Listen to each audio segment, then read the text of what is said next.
Chrome के अंदर हमारा YT स्टूडियो ओपन क्यों नहीं हो रहा। बिस्मिल्लाहिर्रहमानिर्रहीम, अस्सलामु अलैकुम। गुजरात ट्यूब में आपको खुश आमदीद कहती हूँ। जब हम क्रोम के अंदर YT स्टूडियो ओपन करने की कोशिश करते हैं तो YT स्टूडियो की ऐप जो है वो ओपन हो जाती है। आज मैं इसी मसले के ऊपर बात भी करूँगी और आपको प्रैक्टिकल भी करके दिखाऊंगी कि कैसे आप अपने क्रोम के अंदर YT स्टूडियो को ओपन कर सकते हैं। तो सबसे पहले हम क्रोम के अंदर एक एड्रेस लिखते हैं HTTP। ये एड्रेस आप मोबाइल स्क्रीन के ऊपर भी नज़र आ रहा होगा। ये एड्रेस लगाने से भी हमारा YT स्टूडियो जो है वो ओपन नहीं हो रहा, बल्कि YT स्टूडियो की ऐप ही ओपन हो जाती है। बहुत ज़्यादा कोशिश के बावजूद भी YT स्टूडियो जो है वो ओपन नहीं हो रहा।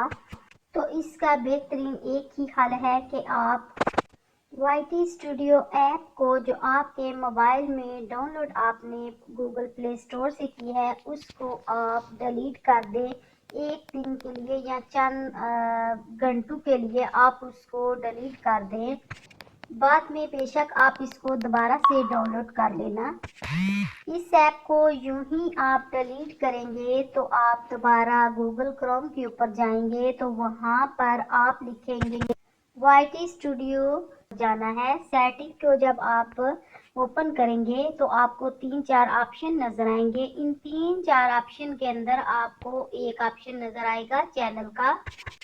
इस ऑप्शन के ऊपर आपने क्लिक करना है। यूं ही इसके ऊपर आप क्लिक करेंगे तो आपको एक बॉक्स नजर आएगा। यहाँ पर कीवर्ड लिखा होगा, टैग या कीवर्ड।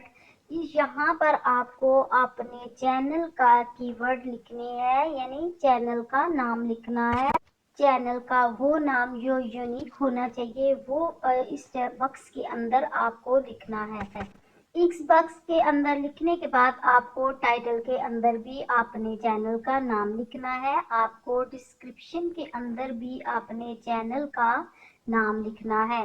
आप अपने चैनल का नाम लिख लेंगे तो इसके बाद आप जो भी वीडियो डालेंगे तो आपका नेम आ जाएगा। उम्मीद है कि मेरी आज की वीडियो आपको ज़रूर पसंद आएगी। अगर मेरी आज की वीडियो आपको पसंद आए तो मेरे चैनल को ज़रूर सब्सक्राइब